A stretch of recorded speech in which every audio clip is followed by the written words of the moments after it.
Ora viva, muito boa noite, bom dia, boa tarde, caro telespectador, caro convidado, caro seguidor. Então, nós estamos aqui a dar início ao nosso programa, ao nosso Power Podcast. O caríssimo que nos segue ali de qualquer parte de Angola, seja bem-vindo também, meu caríssimo. Então, hoje nós temos aqui o nosso convidado, que é o teólogo, reverendo Dr. Miguel de Jesus Fernando. Eis aqui o nosso convidado, Dr. Miguel, seja bem-vindo. Obrigado, Dr. Miller, muito obrigado. Corretamente, exato. Então, meu caríssimo, hoje nós vamos aqui abordar um assunto extremamente pertinente no que tem a ver, nosso tema de hoje tem a ver a evidência da igreja verdadeira. Realmente, nós sabemos que recentemente existem inúmeras denominações e igrejas, aquilo que nós ouvimos nós conhecemos que é igreja. Afinal de contas, o que define uma igreja verdadeira e uma igreja que não é igreja? Pronto, aquilo que não é igreja é chamado de seita, não é? Exatamente. Então nós vamos ouvir aqui a versão do nosso caríssimo doutor, teólogo, reverendo Dr. Miguel Jesus Fernando. Na voz do reverendo, nós vamos ouvir realmente quais são as evidências daquilo que diz ser realmente uma igreja. Doutor Miguel, exatamente, nós vamos direto ao assunto, sem mais perca de tempos. Então, se o doutor quiser auto-apresentar-se, esteja à vontade e poder dar as breves introduções. Eu queria agradecer, na realidade já a apresentação foi muito bem feita. Realmente, aos telespectadores, eu sou o reverendo Miguel de Jesus Fernando e sou teólogo e estou aqui, fui convidado como teólogo, então tenho que falar como teólogo. Independentemente de outros títulos eclesiásticos que a gente tem, mas estamos aqui realmente como acadêmico para abordarmos esse tema de extrema importância. De facto. Exato. Muito bem, então, meus caríssimos, o caríssimo que está ali, em qualquer parte da província de Angola, seja bem-vindo, esteja à vontade, para que tu possas colocar perguntas cá, e o nosso doutor reverendo, teólogo Miguel Jesus Fernando estará também disponível a expor as perguntas. Nós estamos em uma live, estamos em direito, então caríssimo, pode colocar as suas questões, as suas perguntas no decorrer do programa, e acreditamos que o nosso doutor terá toda a disponibilidade de poder esclarecer as suas perguntas. Então, doutor Miguel, realmente nós queremos perceber afinal de contas, quais são as evidências de uma igreja verdadeira? O que é uma igreja verdadeira? Nós sabemos que realmente existem dois grandes, principalmente cá no nosso país, dois grandes ramos religiosos, assim posso dizer, no que tem a ver com evangélicos, católicos. Até esse exato momento há uma grande divergência naquilo que é uma igreja verdadeira nestas duas grandes classes religiosas. Então, doutor, realmente nós vamos abordar bem mais a fundo sobre evangélicos e católicos. Realmente, entre esses ramos religiosos, esse grupo religioso, o que difere uma da outra, qual delas prega, fala sobre a igreja verdadeira? Queremos ouvir da sua parte, senhor doutor. Muito obrigado, eu fico muito feliz por este convite e vou começar a abordar o tema, porque na verdade o tema é de extrema importância. Eu começo por abordar uma definição do que seria a igreja. A palavra de Deus em 1 Timóteos, capítulo de número 3, versículo 15, diz assim: mas se tardar, para que saibais como convém andar na casa de Deus, que é a igreja do Deus vivo, a coluna e firmeza da verdade. Então, uma definição bíblica da igreja seria que a igreja é a coluna e firmeza da verdade de Deus. A igreja, então, é a casa de Deus. A igreja também é o conjunto do conhecimento da palavra de Deus quando ela é ministrada por um determinado povo. E aqui eu já vou pegar a definição de João Calvino. João Calvino, que é um dos pais da reforma com Lutero. Eles são os precursores da igreja. da igreja da reforma, da igreja da reforma. E João Calvino definiu a igreja como: a igreja é todo o conjunto de pessoas que se reúnem em um determinado lugar para praticar o sacramento do ponto de vista santo e ortodoxo, e também que prega a palavra do ponto de vista santa e ortodoxa. O que isso significa? Eu vou pegar um outro autor que também define a igreja, e que na realidade o trabalho desse autor, o grande teólogo proeminente da igreja cristã, reconhecido no mundo inteiro, na realidade é um escocês, é um teólogo escocês e pastor da igreja histórica batista. E ele faz uma interpretação desta definição deste grande reformador que é João Calvino. O que é que ele diz? Ele começa a dizer que a igreja de Deus, ela só é uma igreja verdadeira quando ela for, primeiro, una. Já estou aqui a dizer que ele está fazendo uma interpretação, está dando uma definição interpretativa de João Calvino, um dos pais da reforma. E ele diz que a verdadeira igreja, ela deve ser una, santa e apostólica e católica. Olha o que vamos dizer. E quem é este teólogo? Ele é chamado de Bruce Milne. Bruce Milne. E esse teólogo escocês dizia que a verdadeira igreja é aquela que é, primeiro, una, santa, católica e apostólica. O que isso quer dizer? A igreja de Cristo não é duas ou três, ela é uma só. Uma só. E ela também é católica. A palavra católica não é uma palavra que define a Igreja Católica Romana, né? Lógico, mas ela define-se como uma igreja, na realidade, universal. Ela é uma só e ela está em todo o mundo. Segundo, isso significa também ortodoxia, ou seja, a igreja não pode ser esotérica. Não pode ter um grupo de pessoas em um determinado país que se intitulam-se como se fossem a única igreja e verdadeira. A igreja deve ser universal, ortodoxa. E terceiro ponto de Bruce, esse teólogo escocês, dizia que a igreja deve ser santa. E aqui, a igreja santa, estamos a falar da igreja que pratica doutrina que sejam puramente bíblica.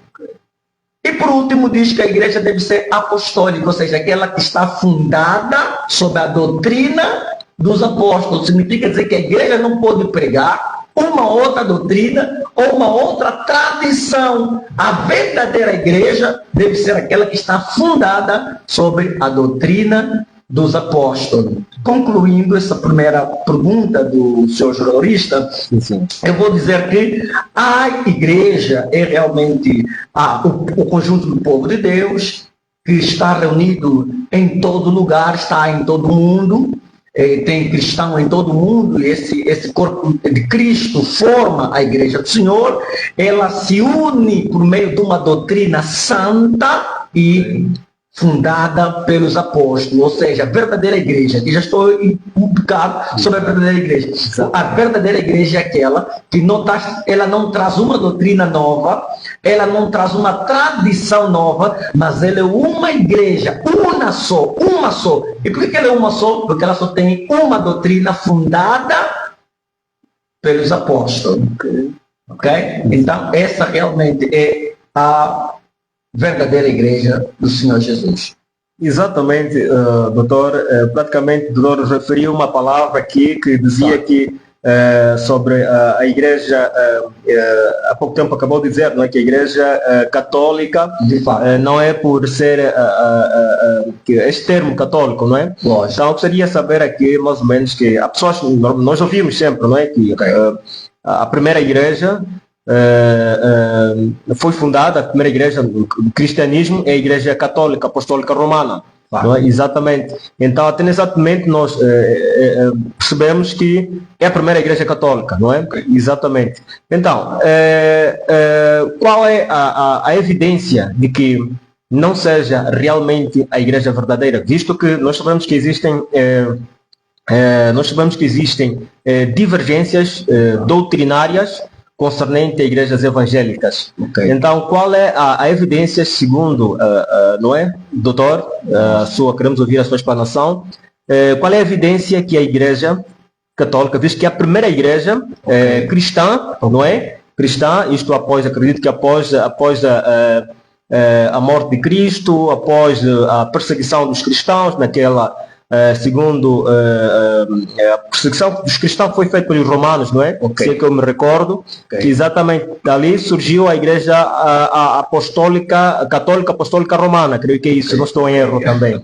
Exatamente. Então gostaríamos de saber mais ou menos, ouvir da parte do doutor, que qual é a evidência de que é a primeira igreja. Então, qual é a evidência? Porque nós sabemos que existe muita divergência com evangélicos. De fato. Exato. Primeiro, é um equívoco achar que a igreja católica romana seja a primeira igreja cristã na Terra. É um equívoco porque, vamos dizer, a igreja foi fundada por Jesus Cristo e não foi fundada em Roma. Okay.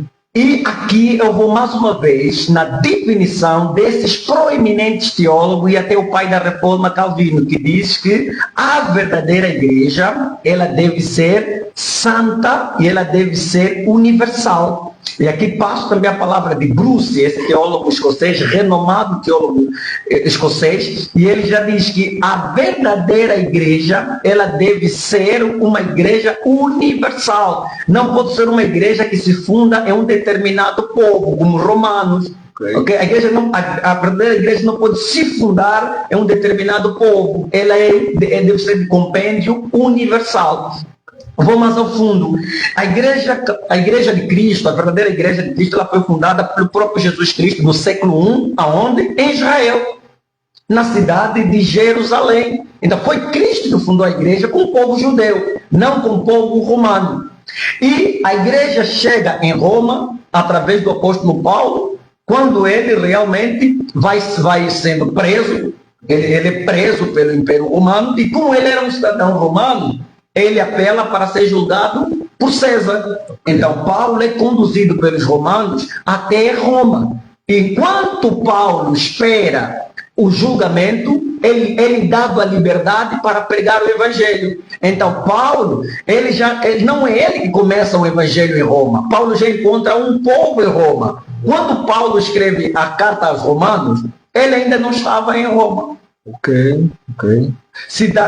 Ele ainda estava em Jerusalém. Ele promete visitar os romanos. Ele ainda não está em Roma, ele promete visitar os romanos.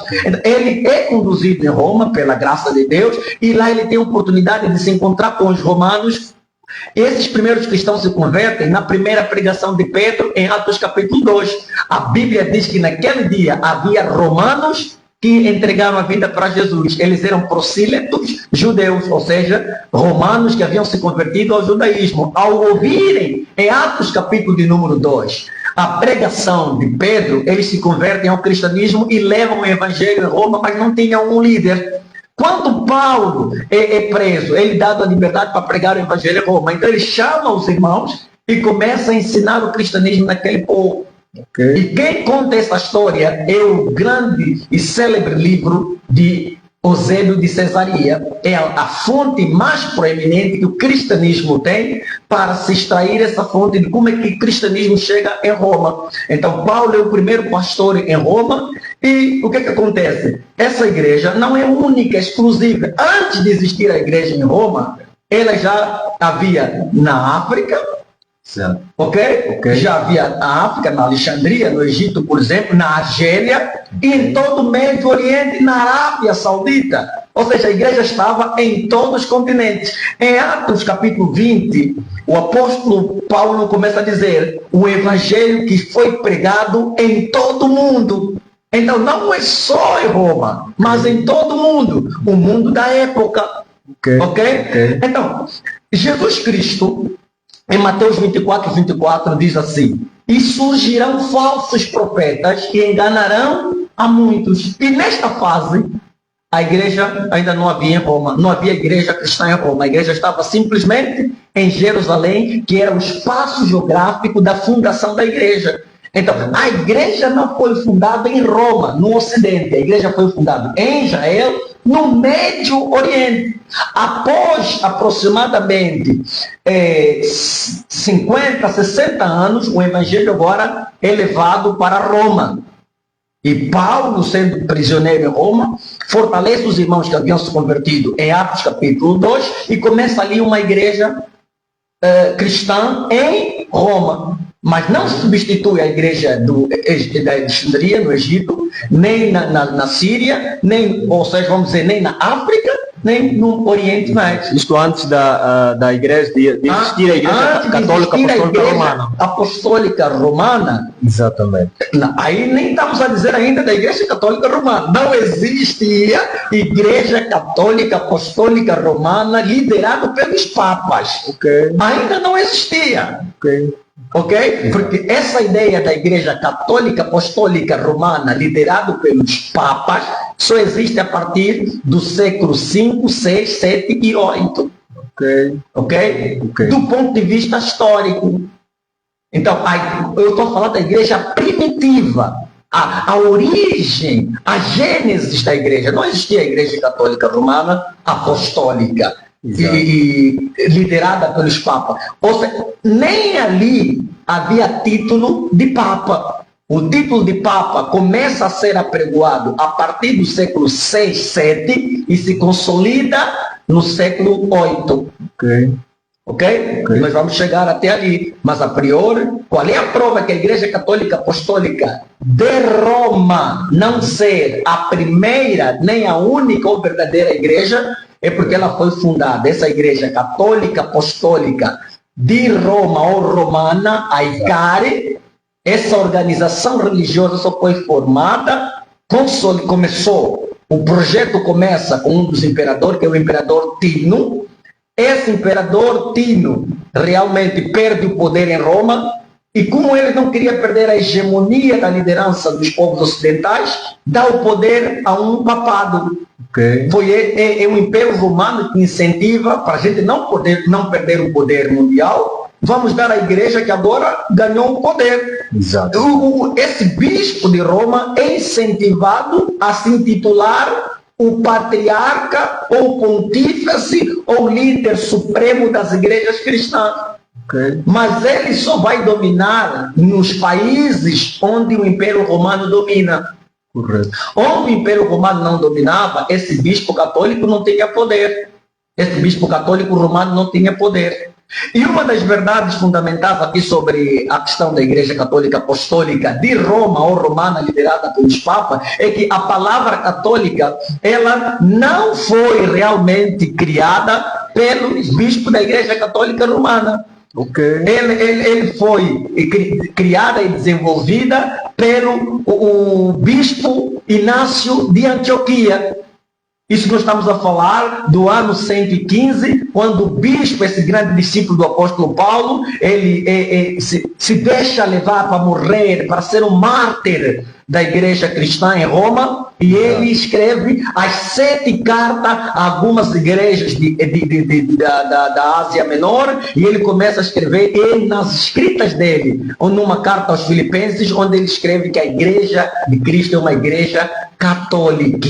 Essa palavra católica, pela primeira vez na história, foi criada pelo bispo Constantino, que não tinha nada a ver com a igreja católica de Roma. Então, acredito que no decorrer do vídeo nós vamos falar, da live, vamos falar mais sobre isso. Exatamente, doutor. Então, nós também gostaríamos... Então, meu caríssimo, você que está aí do outro lado, caso queira fazer uma pergunta aqui para o reverendo teólogo Dr. Miguel Jesus Fernandes, seja à vontade, comente ali, partilhe também o link aqui da live para que mais pessoas possam também interagir e poder esclarecer, tirar as suas dúvidas, expor as suas questões também que o doutor aqui poderá responder em direto. Esteja à vontade. Exatamente, doutor. Eu gostaria aqui de saber agora o que é que, afinal de contas, quais são as garantias, ou seja, quais são as doutrinas que nós podemos garantir que realmente os evangélicos ou a igreja evangélica, já que o doutor acabou agora de definir um bocadinho sobre o catolicismo, sobre a igreja católica, Agora eu gostaria de saber também da visão evangélica. Exatamente o que é que nos dá de base religiosa que os evangélicos ou a igreja evangélica é a verdadeira igreja. Ok, muito obrigado. Eu vou ser muito mais sintético possível. Começarei por definir, pego de novo as palavras, vou citar as palavras de João Calvino, que é um grande pai da reforma protestante. Esse grande teólogo, ele dizia o seguinte, reitero, a igreja verdadeira é um conjunto de povos que se reúnem em qualquer lugar e que praticam o sacramento do ponto de vista santo. E que pregam a palavra de Deus do ponto de vista santo. Para os reformadores da igreja, a verdadeira igreja é aquela que pratica os sacramentos, já vou falar o que é isso, pratica os sacramentos do ponto de vista santo e prega a palavra de Deus do ponto de vista santo. Por que ele coloca a palavra santa? É para constatar. A igreja católica era para protestar contra a igreja católica que na época, durante 1000 a 900 anos, enganava a humanidade pregando uma doutrina profana. Lógico, os reformadores existem, e eram todos eles teólogos e padres da igreja católica romana, mas eles realmente começam a questionar, começando com Lutero, que foi um padre católico romano, e ele não se sentia satisfeito com as doutrinas católicas, e Lutero, no século XVI, ele não queria sair da igreja católica, e foi prometido pelo seu mestre, que era um bispo proeminente, que já que ele não se sentia satisfeito com a igreja, com a espiritualidade católica, etc., então que fizesse um curso teológico. Naquela altura nem todo padre tinha uma formação, nem acadêmica, nem inclusive a formação teológica, mas Lutero teve essa oportunidade. Ele vai para um curso teológico, um seminário católico, teológico, e começa a estudar teologia, aprende o grego, e começa a ler a Bíblia na língua original, no grego, e começa a ler os documentos da igreja. Lutero começa a comparar as doutrinas da igreja católica e a palavra de Deus. Lutero chega à conclusão que a igreja católica está a enganar as pessoas. Essas doutrinas não são santas, são doutrinas profanas. Deus não falou isso. Os apóstolos não ensinaram isso. E aqui fala a palavra do grande teólogo escocês Bruce, que dizia o quê? A verdadeira igreja, ela deve ser apostólica. O que significa apostólica? Aquela que está fundada na doutrina dos apóstolos. A igreja católica ensinava uma doutrina apostólica? Não. Ensinava uma doutrina tradicional dos papas, dos bispos e cardeais católicos. Ok? Exato. E essas doutrinas não eram santas, não eram verdadeiras, eram contra a palavra de Deus. E daqui nada vamos falar, se perguntar essas doutrinas, que doutrinas são essas? E então, na realidade, a igreja católica se perde nessas doutrinas falsas, e Lutero não deixou a igreja católica. Lutero escreveu teses. Como acadêmico, como teólogo, Lutero desenvolveu 95 teses e colou na porta da catedral da universidade, para que todo mundo passasse e lesse para um debate teológico. Lutero disse: vamos debater as doutrinas da igreja. A verdade é que nenhum padre queria discutir com Lutero, porque até muitos deles não falavam nem latim, nem falavam grego. E Lutero falava grego e falava latim, estava pronto para poder discutir a Bíblia Sagrada. E quero aqui falar mais uma vez, nem há padres que pregavam, mas não sabiam ler nem latim, nem o grego. Há padres que nem sequer naquela altura já havia lido um texto da Bíblia Sagrada. Por isso que eles tiveram medo para discutir com Lutero. E como não tinham capacidade de discutir com Lutero, preferiram excomungar Lutero da Igreja Católica Romana, e ali aí surge então a Igreja Evangélica. Então, o que é a Igreja Evangélica? É um segmento do cristianismo que restaurou o cristianismo verdadeiro, que estava aprisionado durante 1000 anos na altura pela Igreja Católica Romana, agora liderado pelos papas. Ok? E nessa altura a Igreja Católica ensinava, por exemplo, se você quiser que teus pecados sejam perdoados, você deve dar um dinheiro, uma indulgência, pagar um dinheiro pelos teus pecados. A Igreja Católica, por exemplo, ensinava que havia 7 cabeças de João Batista em vários templos da Igreja Católica Romana. 7 cabeças. Acreditas, senhor jornalista, que nessa altura a Igreja Católica dizia que os pregos que foram, passo a redundância, encravado ou pregado nos braços de Jesus Cristo, haviam mais de 100 pregos, estavam nos templos da Igreja Católica Romana, até madeiras e vestimentas de Jesus Cristo. Então, o que chocou o apóstolo, o teólogo Martinho Lutero, sacerdote, o que chocou nele quando um determinado vendedor de perdão da Igreja Católica Romana dizia em alto e bom som que se ainda que um dos teus familiares que morreu há 500 anos havia dormido sexualmente com Maria, mãe de Jesus, os seus pecados seriam perdoados se desse uma moeda no balaio da igreja. Isso foi dito por um padre da Igreja Católica Romana e que feriu bastante a sensibilidade de Martinho Lutero. Martinho Lutero, ele agiu de forma pedagógica, de forma acadêmica. Ele não queria sair da igreja, ele queria simplesmente que a igreja verificasse essas doutrinas, que não eram doutrinas santas, eram doutrinas profanas. Isto porque também, isso que estou a dizer é histórico, talvez me convidem aqui a próxima vez, eu trago documentos históricos para provar isso. E quem quiser, os telespectadores, façam pesquisa, isso é histórico. O que acontece? Lutero, por exemplo, dizia, a história diz que muitos dos papas nem sequer eram cristãos, compravam o papado com dinheiro para liderar a Igreja Católica Romana.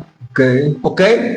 A Igreja Católica Romana foi fundada com pessoas que nem sequer eram crentes, nem sequer acreditavam em Jesus Cristo. A história, por exemplo, do tempo de Martinho Lutero, o bispo, o papa que liderava no tempo de Martinho Lutero, entrou no papado com 25 anos e tornou o Vaticano um centro de orgia, de sexo ilícito. São essas pessoas que deram um montão de doutrina para a Igreja Católica Romana. Então, só para vermos, os reformadores olhando para isso disseram que não, nós precisamos reformar a igreja. E os papas não aceitaram, e claro, era uma fonte de negócio, era uma fonte política para a dominação do mundo, se levantaram contra os reformadores. Graças a Deus, Deus protege Lutero e depois outros reformadores, e aí surge então a restauração da igreja primitiva, do catolicismo romano. Antes de passar a palavra ao seu jornalista, não significa dizer o facto de este episódio que estava a acontecer em Roma, não havia igreja em outros países, em outros continentes. A igreja continuou com as mesmas tradições, tanto no Médio Oriente e também na África. Ou seja, a igreja, por exemplo, de Alexandria, de Éfeso, de Antioquia, de Jerusalém, nada tinha a ver com os problemas que estavam a acontecer em Roma, não é? Haja vista que eles nem sequer receberam a reforma protestante, a reforma girou simplesmente nos povos ocidentais. Exatamente, doutor, nós estamos aqui a perceber, e eu vou querer fazer aqui 2 perguntas, vou querer saber aqui sobre a doutrina, mas antes de chegar à doutrina eu quero balancear um bocadinho aqui, tentar perceber, estou a perceber aqui sobre o catolicismo, e o doutor está aqui a explanar muito bem. Lógico. Então, meu caríssimo, você que está aí do outro lado, que ainda não segue a nossa página, não segue o nosso canal no YouTube, vá lá no YouTube, escreva aí Power Podcast, aqui no Facebook também, segue aí a nossa página no Facebook para que não possas perder os próximos episódios, os próximos conteúdos que a gente estaremos trazer aqui para ti, meu caro.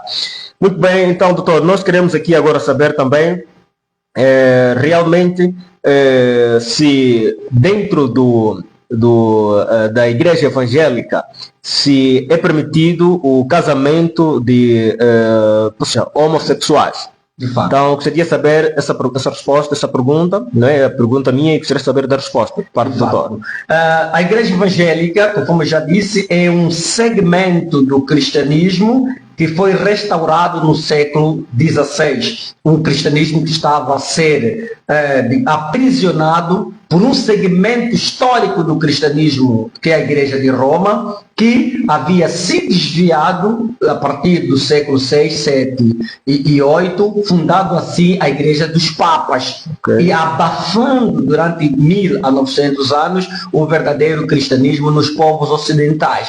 Porque enquanto a Igreja Católica lutava para tentar ter hegemonia ou a supremacia da Igreja a nível do mundo, a Igreja, digamos, primitiva, o segmento do cristianismo histórico, ela estava em outras partes dos continentes no mundo inteiro. Mas aqui, falando especificamente da Reforma Protestante, podemos dizer que dentro da Igreja evangélica, sim, não é permitido o casamento de pessoas do mesmo sexo.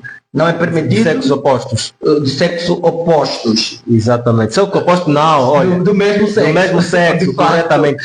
De fato. Meu caro, é isto aí que eu queria dizer. Se a Igreja Evangélica concorda com o casamento de pessoas do mesmo sexo, mulher com mulher, homem com homem. Ressalvo a minha questão, foi isso que eu queria mesmo dizer aqui. Essa pergunta para o doutor. Doutor, eu queria saber essa pergunta, por quê? Porque, então, isso quer dizer que, na visão das igrejas evangélicas, Deus reprova o casamento e é pecado ou não é, e Deus reprova ou não o casamento de igreja, sim ou não, de pessoas do mesmo século?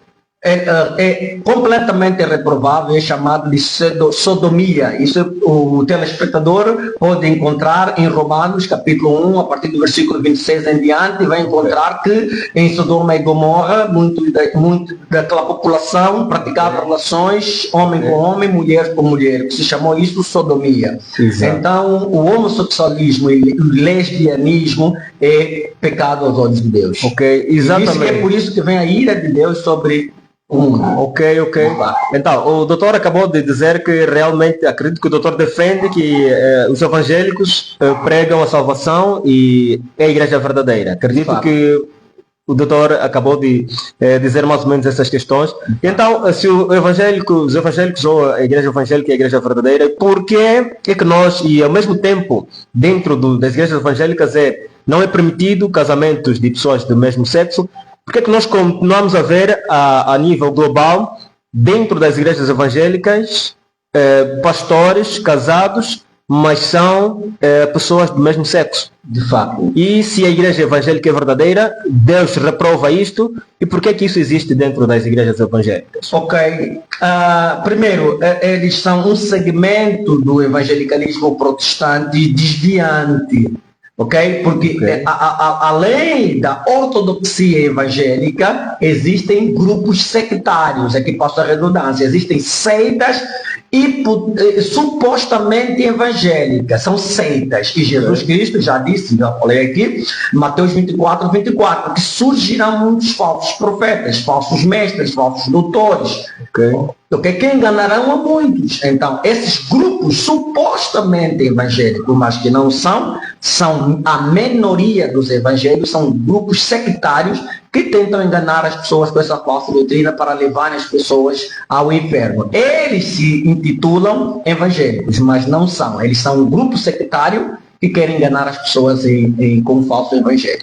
E já disse que a verdadeira igreja evangélica, ela deve ser apostólica. Ela deve ser uma igreja que está fundada sobre a doutrina dos apóstolos e não de nenhum outro homem.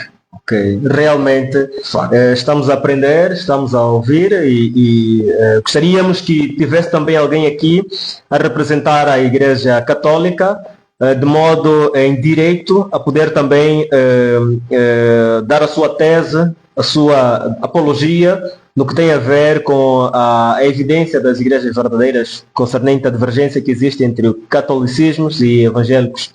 Então, doutor, quais são as doutrinas que levam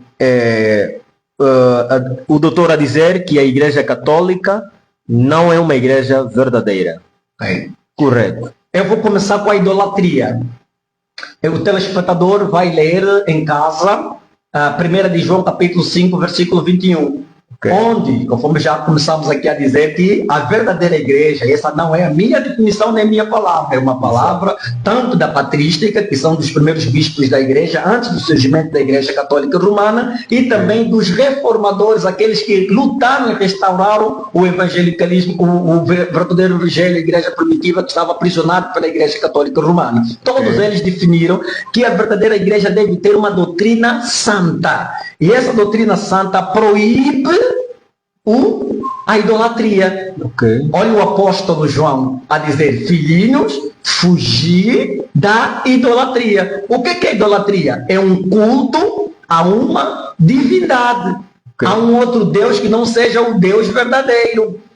A Igreja Católica de Roma, essa igreja apóstata ao verdadeiro evangelho, ele ensina que Maria é uma deusa, que Maria deve ser adorada. E não só bastasse Maria, mas o senhor jornalista não acredita que existe uma doutrina dentro da teologia dos seminários católicos romanos, além da Mariologia, que é uma capacitação para eles entenderem profundamente a doutrina da adoração a Maria, mas também tem Joseph e teologia. Meu caríssimo, você que ainda não seguiu aqui a nossa página, cá no Facebook, siga aí a nossa página para que não possas perder os conteúdos próximos. Siga, vá lá também no YouTube, Power Podcast, inscreva-se lá no canal, ativa o sino das notificações para que tu não possas perder os conteúdos próximos aqui que nós iremos trazer. Meu caro, coloque aí a sua questão, a sua pergunta, para que o doutor, teólogo, reverendo Miguel Jesus Fernando possa esclarecer a sua questão. Então, doutor, vamos dar a continuidade. O doutor estava aí a referir sobre as doutrinas que levam a dizer que a Igreja Católica é uma igreja, ou seja, não é uma igreja verdadeira. Lógico. A Igreja Católica, como eu dizia, que a Igreja Católica romana... O doutor Barão estava a falar sobre a josiologia... De fato, ele falou muito bem. Josiologia. Ou Josefologia. Exatamente. Josefologia. Ou seja, é Josiologia, aportuguesado, que é uma doutrina católica, uma teologia católica voltada à adoração a José. Ou seja, ensinando os padres católicos como ensinarem o povo a adorar José, o marido de Maria. Além da Mariologia, que é a doutrina aqui de adoração à própria Maria. Mas, além disso, existe um montão de panteísmo católico romano, que é a ideia, o panteão católico romano, que é a ideia de um montão de deuses dentro da Igreja Católica Romana. Olha, que eu digo, sou jornalista, que há grupos de padres católicos associados à adoração de grupos de santos católicos que já morreram, como Santo Antônio, Santo Basto, Santo Benedito, Santo etc, etc. Eles adoram e prestam homenagem a esses deuses, a esses seres humanos que já morreram. É pecado. É pecado, é que chamamos idolatria. A palavra idolatria é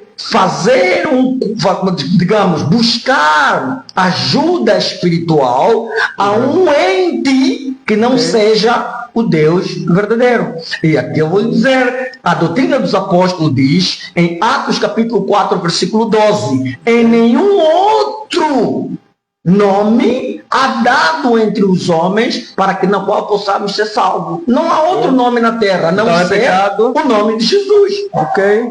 Então é pecado se eu orar a favor de alguém em nome de pedir auxílio, em nome de São José, Maria, mas mesmo sendo mãe de Jesus Cristo, isto não ajuda e ainda é pecado para o crente? É um pecado perigosíssimo. Ela, além de levar ao inferno, ela é um pecado que pode dar aberturas espirituais satânicas, dar liberdade aos demônios de destruírem a vida da pessoa.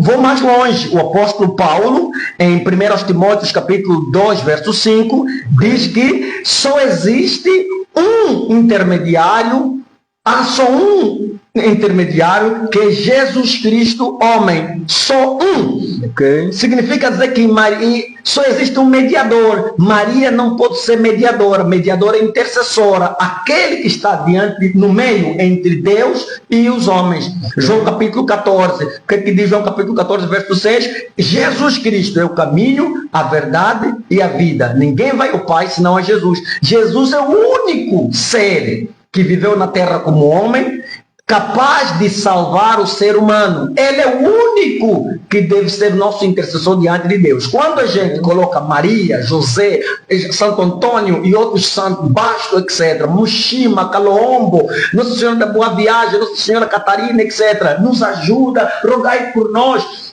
Isto é um pecado de idolatria, porque estás a prestar culto a um ente humano, a um ser humano que já morreu. Isso até espiritismo, que é culto aos mortos. Ok. Doutor, mas tem uma base bíblica que diz que Jesus é o único que deve ser adorado ou reverenciado, se assim eu posso dizer.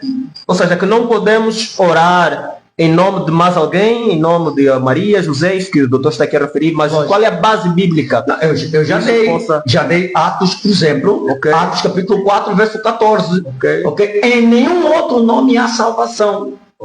Já está claro. E que eu vou pegar as palavras de renomados teólogos que diziam que a verdadeira igreja deve ser apostólica. O que é apostólica? Ela deve estar sobre o fundamento dos apóstolos. O que é fundamento? Sobre a doutrina dos apóstolos. Ninguém pode inventar absolutamente nada ao cristianismo. A doutrina cristã, a doutrina de Cristo, ela foi interpretada, aplicada, implicada pelos apóstolos. Eles são os fundamentos da doutrina cristã. A verdadeira igreja deve ser apostólica, deve estar aquilo que os apóstolos ensinaram e nenhum mais outro homem. E nenhum apóstolo ensinou que devemos pedir ajuda a um outro nome, a não ser no nome de Jesus. Pedro não orou, pediu ajuda a Maria. Não há relato bíblico de um autor da Bíblia pedir auxílio diante de Deus, a não ser em nome de Jesus Cristo. Doutor, mas permita-me. Olha, eu dei um texto que pediu, eu vou dar dois. O primeiro texto que eu disse é sobre Atos 4, 12.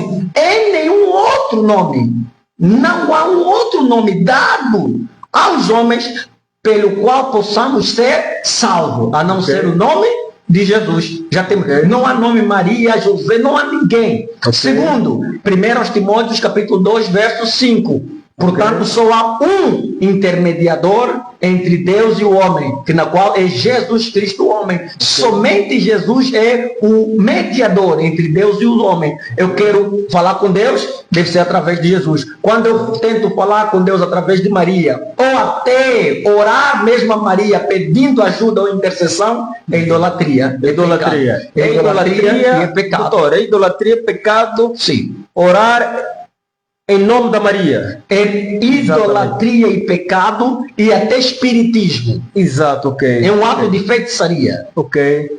Isso é um assunto extremamente, doutor, extremamente preocupante. Fato. Eu gostaria muito que estivesse aqui alguém a representar a Igreja Católica, para que possamos ter uma base, uma versão católica, não é? Exatamente, porque na realidade eu acredito que se tivesse aqui um católico, teria bases bíblicas também, não é? Teria que abrir a Bíblia e explicar, porque na realidade acredito que a Igreja Católica, não é? Se tivesse cá um representante, poderia também abrir a sua Bíblia e explicar a sua versão. Lógico. Exatamente, porque eu acredito que a Bíblia Católica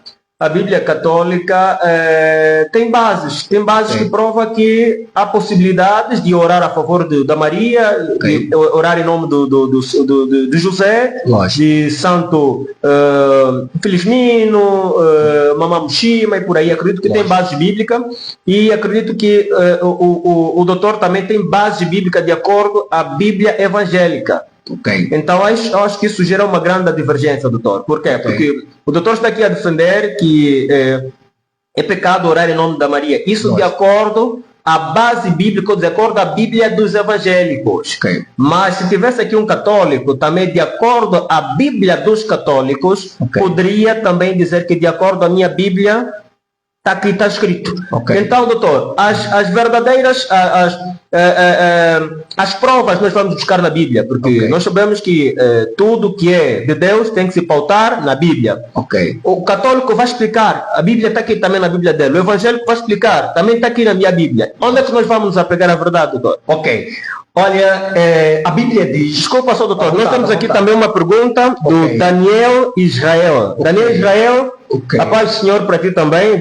O Daniel Israel diz aqui, a paz do Senhor, meu pai, sua reverendíssima apóstolo Miguel, gostaria de saber qual é a igreja verdadeira. Daniel, o doutor vai responder a sua questão. Lógico. E exatamente gostaria que o doutor pudesse responder. Temos aqui também a Naira Muteca, diz aí, grande ensinamento, doutor Miguel. Estamos aí, e corretamente. Naira, paz do Senhor para ti também. Então, doutor, na realidade nos diga então onde é que nós podemos nos basear, porque a Igreja Católica também tem uma Bíblia que pode também ter uma base de dizer que Maria, que pode-se orar em nome de Maria, e a Igreja Evangélica tem uma Bíblia também que diz que não pode orar em nome de Maria. Qual é a verdade aí, doutor? Olha, por isso que a Bíblia diz que o meu povo se perde porque lhe falta conhecimento. Essas são manobras das serpentes, são manobras da serpente. Lógico, o meu povo se perde porque lhe falta conhecimento. Eles só podem enganar com isso pessoas que não têm conhecimento da palavra de Deus. Por quê? Existe eu vou citar aqui 3 ciências. Não estou a dizer de livros, não estou a dizer de temas acadêmicos teológicos, não. Estou a dizer de ciência estudada pelos teólogos católicos e teólogos evangélicos. Exato. Quais são essas ciências? Primeiro, estamos a falar da exegese, estamos a falar da hermenêutica, estamos a falar da crítica textual. São 3 ciências fundamentais para a interpretação de um texto bíblico. Ok? Vamos falar um pouco sobre a questão da interpretação. Os princípios hermenêuticos universais, tanto para católicos e evangélicos, a Bíblia não apresenta 2 doutrinas, a Bíblia apresenta somente uma doutrina. Um texto bíblico não pode apresentar 2 doutrinas, somente uma. Um texto bíblico só tem um significado e não 2. Ela pode ter diversas aplicações, mas nunca pode ter 2 significados. Isso aqui não é algo do reverendo Miguel, dos papas, não. Isso é ciência universal da interpretação das Escrituras. E essa é a mesma ciência que os padres, nós podemos ter, eu até desafio, não é? Um ente católico romano, não é? Não podemos dizer um ente católico apostólico, um ente católico romano, né? Alguém que segue as doutrinas dessa seita romana, dessa seita supostamente cristã romana, que venha para cá e o senhor jornalista verá que nós vamos usar os mesmos métodos interpretativos. Que são olha, desculpa, doutor, está lançado um convite. O doutor aqui está a dizer que tem total disponibilidade de debater cá com alguém que possa representar as doutrinas católicas aqui nesse debate sobre quais são as evidências de uma igreja verdadeira, católica, evangélicos. Então, o doutor está aqui a dizer que tem total disponibilidade. Então, se o caríssimo ali tem católico e tem toda a disponibilidade também de poder aqui debater conosco, então mande aí uma mensagem aqui na nossa página do Facebook e vamos programar um dia para que tu possas representar aqui a real doutrina católica e também expor a sua posição. E aqui eu vou continuar. O seu jornalista perguntou que um ente católico virá aqui e vai mostrar teses na palavra de Deus, dado a sua tradução. A sua tradução bíblica, não é? Ou seja, o seu livro bíblico, a sua Bíblia. Pronto, eu vou dizer que a Bíblia evangélica, a Bíblia em si, o livro sagrado de Deus, do ponto de vista universal, ela só possui 66 livros. 66 livros. Primeiro, o Velho Testamento não é uma propriedade cristã. O Velho Testamento é uma propriedade intelectual e cultural judaico. Significa dizer que a maior autoridade para definir quantos livros do Velho Testamento deve ter a Bíblia são os judeus. Não pode ter nenhuma autoridade cristã alegando ou uma cultura qualquer, ou os católicos romanos, não é? Que vieram, vamos falar, 3.000 anos depois da existência do judaísmo, dizerem que os verdadeiros livros do Velho Testamento são esses. Não pode. A maior autoridade do Velho Testamento são os judeus. E os judeus catalogaram na sua Bíblia 22 livros que foram traduzidos para a Bíblia evangélica em 39 livros. 39 livros por quê? Na realidade, se a gente... o livro de 1 de Samuel e 2 de Samuel, os judeus juntaram, meteram somente o livro de Samuel. 1 de Reis e 2 de Reis também a mesma coisa, colocaram só o livro de Reis. Então é essa diminuição de 22 e os nossos evangélicos, os patriarcas evangélicos, os grandes, digamos, estudiosos das escrituras, preferiram colocar a primeira e segunda, mas não tem nenhuma divergência porque não se omitiu nada, simplesmente colocou-se de forma cronológica para melhor entendermos a história. Mas os 22 livros que estão na Bíblia judaica são os mesmos 39 livros que estão na Bíblia evangélica. Ok? E, a igreja, e o Novo Testamento? O Novo Testamento, tanto na Bíblia católica, na tradução católica e na Bíblia da tradução evangélica, ela possui os mesmos livros, que são 27 livros. Agora, qual é a diferença da tradução evangélica e da tradução católica? É que a Igreja Católica Romana, através do bispo Jerônimo, que fez a tradução da Vulgata, que é a primeira tradução latina dos originais para o latim, ele também, como estudioso e pesquisador da língua hebraica, ao fazer pesquisa e encontrar os manuscritos bíblicos do Velho Testamento, que são esses 22 livros que ao traduziram 39 livros, ele também encontrou outros materiais históricos dos judeus, que são os livros de Macabeus, livros de etc, de eclesiásticos, são livros acadêmicos do povo hebreu. Ele fez aquelas traduções simplesmente para compêndios acadêmicos de pesquisa, não para compêndios espirituais e doutrinários. A Igreja Católica, quando se torna essa seita maligna, ou seja, após a morte desses patriarcas da Igreja, quando os papas, esses falsos bispos, tomam posse da Igreja de Roma, eles encontram nesses textos alguma inclinação, que não existe uma evidência, nenhum desses livros mostra uma evidência de idolatria, porque até eram povos judeus. Não é? E nós vamos ter aqui talvez um ente católico e vamos ver que não tem nada a ver com isso. Então, esses 7 livros que somam 74 livros da Bíblia católica, tem aproximadamente 7 livros a mais que são de compêndio histórico e não de compêndio doutrinário ou espiritual. O doutor está se referindo da Bíblia da Igreja Católica? Da Bíblia da Igreja Católica. Tem livros a mais? Livros a mais, que são 7 livros a mais. Esses livros, quem traduziu foi Jerônimo. E esse Jerônimo não pegou esse livro para ser um texto sagrado doutrinário. Haja vista que quando Jerônimo, no século III, faz essa tradução da Vulgata, havia os pais da igreja, e nós não temos na história da patrística da igreja primitiva do século I até o século V, nenhum ente prestar culto à imagem de escultura ou a prestar culto a esses santos. Nós não temos essa doutrina. Ok? E talvez nas próximas oportunidades vamos falar dessas doutrinas cronologicamente, como é que foram introduzidas essas falsas doutrinas dentro do sincretismo católico. Para mim, mas antigamente, eu vou terminar disto. Então, não existe nenhum texto, nem na Bíblia católica, nem na Bíblia evangélica, que na realidade dá sustentação à doutrina da idolatria. Não existe. Por causa disso, os teólogos católicos dizem esta não é uma doutrina bíblica, é uma doutrina da fé e da tradição católica. Ok. De fato. Exatamente, doutor. O doutor acabou de referir, são questões que realmente são pertinentes, são assuntos mesmo. Ou seja, conteúdos que devíamos ter aqui, alguém também para poder expor a sua base.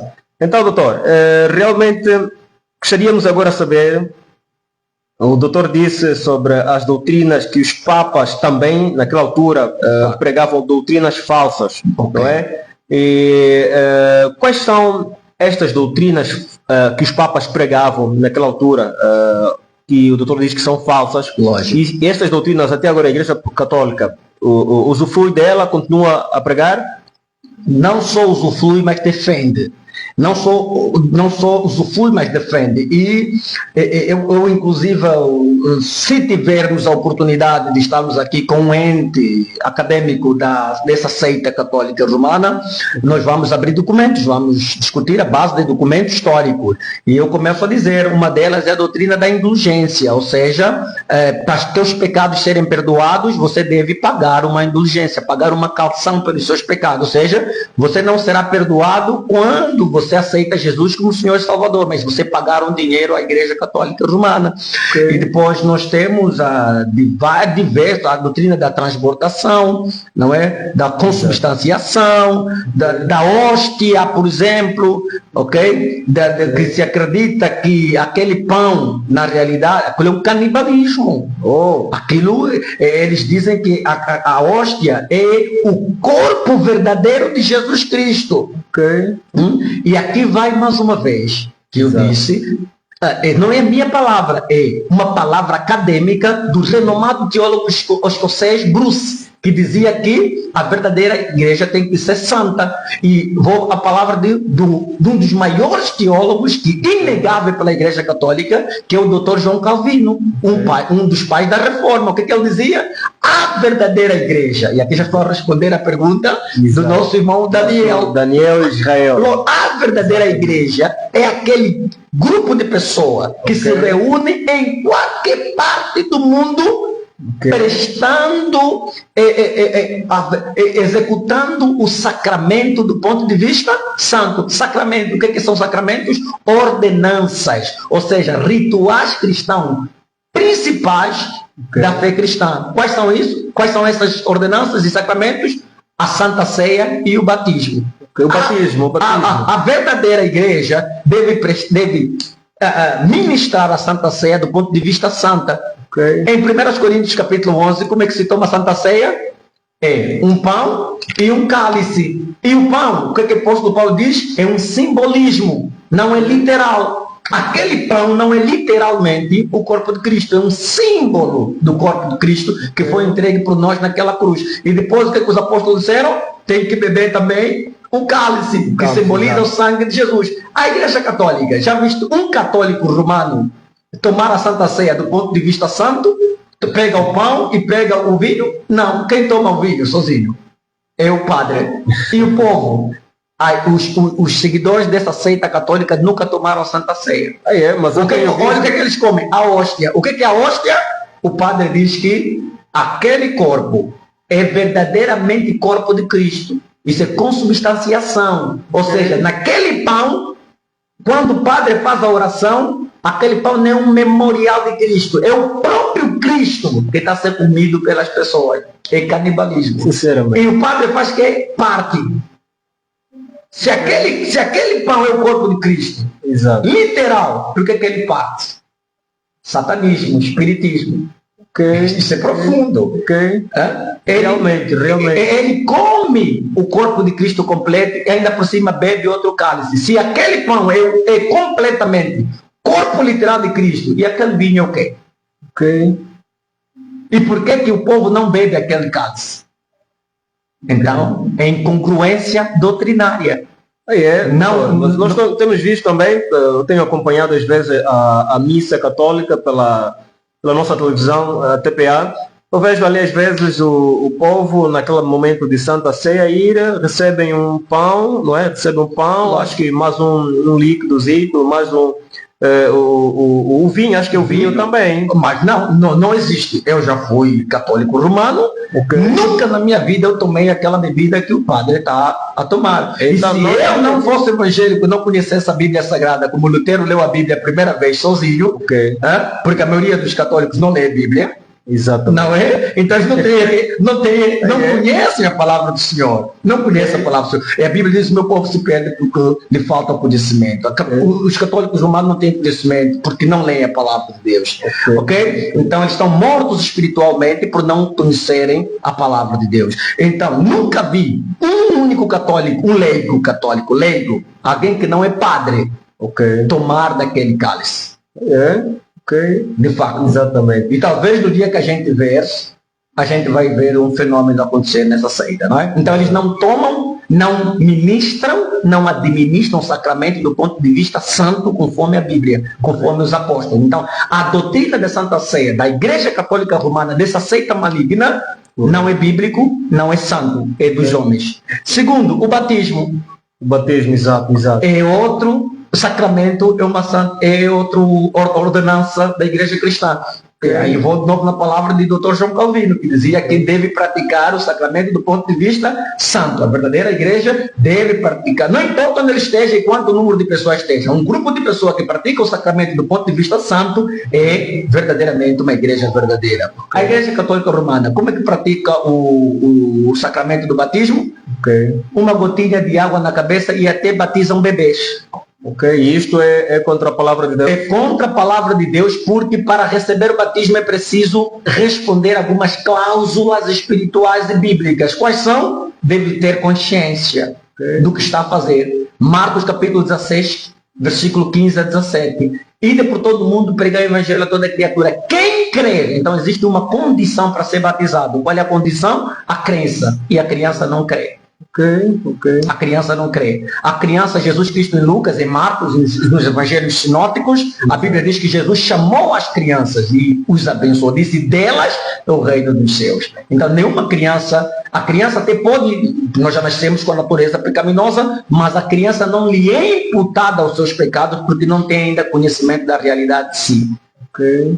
Então Jesus disse, dela é o reino dos céus. Quem não for como criança de maneira nenhuma entrará no reino dos céus. Então as crianças são símbolos de pureza, não são julgados os seus pecados, porque não tem consciência da realidade.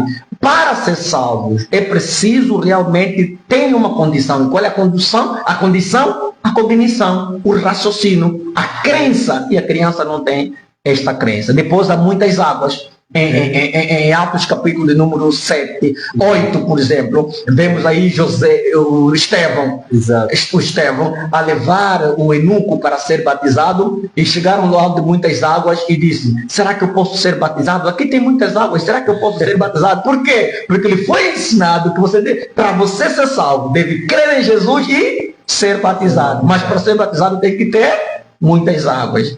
Então parava lá de um riacho e o eunuco foi batizado naquele lugar. Temos o próprio Cristo que foi batizado no Rio Jordão.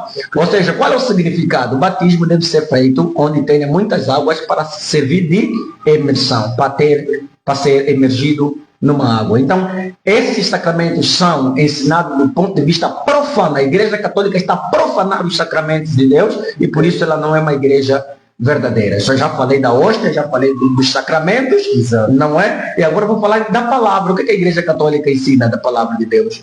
Maria, São José, quer dizer, é um evangelho profano, ou seja, para ser salvo, você pode ser salvo através de Maria, de José, de Santo Francisco. O mais importante é que você siga as tradicionais, as coleções do sincretismo católico romano, ou seja, a coleção desse panteísmo, panteão de deuses, etc. Então, é uma seita perigosíssima. Realmente. Sem falar de símbolos satânicos, que talvez nas próximas oportunidades vamos falar aqui, né? Exatamente. Lógico. Realmente, meu caríssimo, o tema está muito bom. E infelizmente nós estamos na reta final, estamos prestes a terminar. Só para deixar bem claro que o doutor, reverendo teólogo Dr. Miguel Jesus Fernando deixou aqui um recado que está aberto para debates cá no Power Podcast. Então você que tem também a total disponibilidade de poder fazer uma apologia naquilo que tem a ver com as doutrinas católicas, manda uma mensagem para nós, ali na nossa página do Facebook, para que nós possamos assim interagir, marcarmos uma data, no sentido de podermos fazer um debate bem mais balanceado aqui, alguém também a fazer uma tese dos assuntos da doutrina católica. Corretamente, doutor. Então, só para podermos mesmo terminar, dizer que é um prazer termos aqui o nosso doutor, mas temos aqui uma última questão, não é? Que é mesmo sobre o batismo. Então, o doutor disse que o batismo deve ser feito nas águas, não é? Deve ser feito nas águas. Okay. E então, não se pode batizar uma criança. Lógico, não se pode batizar uma criança. Okay. Porque teologicamente, biblicamente. Nós não vemos Cristo a batizar uma criança. Não vemos dentro da Bíblia, não temos uma história bíblica, e nem temos dentro da patrística, que é a doutrina da igreja primitiva, o estudo de vida, a tradição, a verdadeira tradição da igreja cristã, a forma de vida dos primeiros cristãos a batizarem crianças. A ideia de batismo de criança é uma ideia recente, e nós vamos trazer, se talvez haver um debate com um ente católico, vamos trazer documentos e datas para provar que é uma doutrina nova. É uma ideia nova, uma ideia que realmente tem outros contrastes por trás, né? Mas biblicamente a criança, todos nós nascemos com pecado, mas criança não lhe é imputado esses pecados. Jesus Cristo disse: delas é o reino de Deus, e abençoa as crianças. O batismo foi pelas pessoas adultas. Exatamente, exato. Então, realmente... Desculpa, é por isso que a igreja, essa seita católica romana, criou uma doutrina do limbo e do purgatório. E o que é que diz essa doutrina? Uma das doutrinas perigosas, né? Essa é uma doutrina puramente satânica e uma falsidade que diz que essa doutrina desenvolveu-se no meio dessa seita, que dizia que todo adulto que morreu em seus pecados, ele não vai diretamente ao inferno. Ele vai para um lugar intermediário entre o inferno e este lugar, que é chamado de purgatório para pessoas adultas que morreram sem batismo. Todo adulto que morreu sem batismo não vai diretamente no inferno, porque talvez fez boas obras, e vai para o purgatório. Se os pais, os familiares vivos, pagarem um dinheiro, uma indulgência, por isso que desenvolveram a doutrina da indulgência, que é pagar para perdão dos pecados, quanto vivos ou mortos. Se tu pagares pelo teu ente que morreu, que está no purgatório, ele pode sair do purgatório para o céu. Senão ele vai para o inferno, mas para ele não ir, paga um dinheiro e ele será salvo do purgatório para o céu. Uma criança que morre em seus pecados não vai direto. Uma criança que morre sem batismo, segundo essa doutrina, ele não vai diretamente para o inferno, vai para o limbo. Esse limbo é um espaço... É um espaço igual ao purgatório, só que o purgatório é o céu ou o inferno? É um lugar intermediário. Tem um sofrimento, mas não é tanto como no inferno. Ou seja, a pessoa que morre sem batismo, segundo essa seita católica, ela vai para o purgatório, que é um lugar de castigo, mas não é muito forte. Né? Ainda tem chance de ser salvo após a morte, porque só está no purgatório. Se os familiares fizerem uma missa e pagarem algum dinheiro, a intercessão do seu ente que morreu, esse ente pode ser tirado do purgatório, se for adulto, e vai para o céu. Caso não pagar e demorar muito tempo, ele pode ir para o inferno. E depois, se for uma criança que morreu sem batismo, não vai diretamente ao inferno, mas vai para o limbo, que é um purgatório dos infantes, das criancinhas. Se nós fazermos uma missa e pagarmos o dinheiro a favor dos pecados das nossas criancinhas que morreram sem batismo, elas vão ser restauradas daquele lugar e para o céu. Caso não, e demorar muito tempo, vão para o inferno. Então imagina, é uma doutrina dos mortos, que é espiritismo, por isso que essa seita presta culto de intercessão a esses mortos que estão no purgatório ou no limbo. E a pessoa vai pagar uma missa para pedir ajuda a Deus, que esses seus entes mortos possam ser perdoados seus pecados e saírem do purgatório ou do limbo para o céu. E isso é uma autêntica espiritismo, é secretismo, é idolatria, é falsidade, é um grande tipo de pecado. Hebreus capítulo de número 9, verso 29, diz que ao homem está sujeito a morrer uma vez só, vindo depois disso o juízo. Se você morrer com seus pecados, você vai para o inferno. Se você morrer salvo, você vai para o céu. Uma criança que morre sem ser batizada é criança, não vai para o inferno, porque seus pecados não lhe são imputados, porque ele não tem a noção da realidade de si. E depois temos, existe a palavra de Deus que diz que, em João capítulo 3, verso 16, que diz que porque Deus amou o mundo de tal maneira que enviou seu Filho unigênito para que todo aquele que nele crê não pereça, mas tenha a vida eterna. Quem não crê já está condenado. Já está condenado. Quem não crê no Evangelho de Jesus Cristo já está condenado. E muitos dos católicos são enganados a não crer. Os católicos não creem porque não conhecem. Como é que eles vão crer no Evangelho que eles não conhecem? Eles creem nas tradições e teologia maligna dos padres católicos para enganar milhares de pessoas a irem para o inferno. Realmente. Então, se um adulto católico, pronto, a Bíblia não autoriza batizar 2 vezes, não é? O batismo é somente uma vez. Batismo só uma vez. Somente uma vez. Então, se alguém católico foi batizado desde pequeno, pode voltar a ser batizado novamente quando for adulto. Pode ser batizado porque o batismo, o suposto batismo que tinha, não era um batismo, porque primeiro o sacerdote que o fez não tem um monopólio para fazer, não tem autoridade para fazer. É um idólatra que não tem essa autoridade para fazer, é um batismo idólatra. E depois outro é que ele é criança, ele nunca creu. Jesus Cristo disse, ele contou uma história.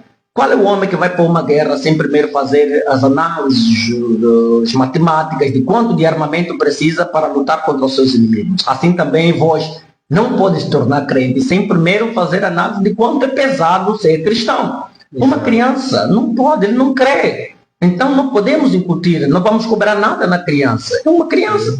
Um adulto ou uma criança que foi batizado na Igreja Católica com um falso sacramento, um sacramento profano, ele tem que ser rebatizado. Nós chamamos rebatizado só por questões de lógica, mas ele está a ser batizado na verdade. Qual é a prova? Onde na Bíblia encontramos pessoas que já haviam sido batizados e foram rebatizados? Atos capítulo 19. Em Atos capítulo 19, a Bíblia diz que Paulo foi em uma determinada cidade e encontrou 12 jovens que acreditavam em Jesus Cristo, mas não tinham recebido o batismo com o Espírito Santo. O apóstolo Paulo pergunta para eles, vocês receberam o Espírito Santo quando acreditaram em Jesus Cristo? Eles disseram que não, nem sequer ouvimos uma doutrina sobre o Espírito Santo. E Paulo ficou admirado. Então, vocês estão batizados em quê? No ministério de quem? E eles disseram no ministério de João Batista. Então João Batista batizou para o arrependimento, batizou para preparar as pessoas para aquele que havia de vir. E esse é o Cristo. E a Bíblia diz, eles creram no Evangelho e foram batizados novamente. Então, existe um falso batismo, e esse falso batismo não vale nada. E se você foi batizado nessa seita católica romana quando criança, você não tem batismo, porque você está em seus pecados, você não crê em nada. Se você foi batizado quando adulto nessa seita, você foi batizado com um falso sacramento. Então você precisa de ser batizado num verdadeiro sacramento, por imersão. E se é criança, tem que ser batizado, porque você não acreditaste quando você foi naquele falso sacramento, mas agora você precisa ser batizado. Se batizaram com aquelas gotas, você agora precisa mergulhar nas águas. Realmente. Exatamente, são questões mesmo extremamente pertinentes. Infelizmente nós estamos na reta final. Então gostaríamos de saber aqui, o debate aqui da disponibilidade do doutor está aberto. Então gostaríamos aqui saber se o doutor praticamente saber não é? Queremos aqui que o doutor possa dar as últimas apologias, os últimos conteúdos que o doutor tem para dar concernente a esse nosso tema, que o nosso tema de hoje, para quem chegou agora na live, quais são as evidências de uma igreja verdadeira, que nós estamos aqui a referir sobre a igreja católica e a igreja evangélica, e temos aqui do nosso lado o doutor reverendo teólogo Miguel Jesus Fernando, que está aqui a fazer apologia das igrejas evangélicas, então o doutor está aqui a defender a tese que a igreja evangélica é a igreja verdadeira. E então nós estamos a convidar aqui alguém que seja da Igreja Católica no próximo debate, para que nós possamos, assim, o doutor está aqui disponível, para que nós possamos ouvir também da outra parte, de alguém que possa vir aqui poder defender também, não é? Fazer apologia das doutrinas católicas, para que nós possamos balancear e ouvirmos as duas versões. E, não é? Na realidade, o povo é quem decide, né? Disse que o Espírito Santo é quem faz entender a pessoa qual igreja vai seguir, não é? Então o povo é quem decide, de acordo, não é? O poder do Espírito Santo de Deus, não é? Exatamente. Então, doutor, quais são as últimas palavras concernentes a este nosso debate? De facto, as minhas últimas palavras é que, primeiro, eu respeito e sou tolerante a esta seita. Eu admiro bastante, eu pessoalmente admiro a ética, a deontologia e a postura sacerdotal do clero católico romano, e louvo o quanto eles colaboram bastante para os assuntos cáritos e também educacionais e científicos através das suas universidades, das suas associações de caridade. Louvo também o apoio que dão ao nosso país e às outras nações com relação aos hospitais, à saúde, etc. Okay. Na realidade, do ponto de vista social, esta seita tem feito um grande trabalho. Sua postura ética e deontológica é invejável, mas o mais triste para mim é que essas pessoas, o clero católico está a levar as pessoas ao inferno debaixo de uma ética e de uma falsidade moral muito forte, não é? É uma sagacidade da serpente levando milhares de pessoas com sua cauda para o inferno. Hoje eu fico muito triste quando eu vejo o reavivamento católico, porque as igrejas evangélicas não têm muito poder de rádio, de mídia, e louvo a Deus que essa porta que esse estúdio do Power Podcast nos proporciona. Exato. Não é? Louvamos a Deus por essa iniciativa que abre porta para o clero evangélico também fazer exposição da verdade infalível e universal da palavra de Deus. E vejo muita gente a ser enganada com o grupo de escutismo, megista, e a correr de um lugar por outro, adorarem o quê? O que eles não conhecem. Não é? Estão a ser enganada e levada para o inferno. Respeito e tolero essa seita, mas me entristece ver milhares de pessoas a delirarem, não é? Apanharem um delírio social, sou jornalista. Levarem pessoas no seu rácio a pedirem ajuda a uma pedra, um boneco de pedra, com bidões na cabeça, clamarem, e muitas vezes são pessoas estudadas, adorarem um boneco de pedra, adorarem o que não conhecem, que não sabem. Então, é triste ver como essas pessoas até eticamente corretas na sociedade, mas no pano do fundo são serpentes, levarem milhares de pessoas seguindo essa seita para o inferno. Eu peço e termino com a palavra de Deus que diz: saia dela, povo meu, saia dessa seita. Seguindo essas falsas doutrinas, você está a ser caminhado para o inferno. Uma igreja verdadeira não é aquela que tem muitos anos de existência. Uma igreja verdadeira, não falo pelas minhas palavras, falo pela Bíblia e pelos grandes, proeminentes teólogos que já existiram nesse mundo, que diziam: a verdadeira igreja é aquela que é santa e que é apostólica e que é universal. Muito obrigado. Ok. Então, meus caríssimos, nós damos por encerrar assim o nosso programa. Nós agradecemos aqui a presença do doutor, teólogo, reverendo Miguel Jesus Fernandes, ele que esteve aqui a fazer apologia do evangelicalismo, se assim eu posso dizer.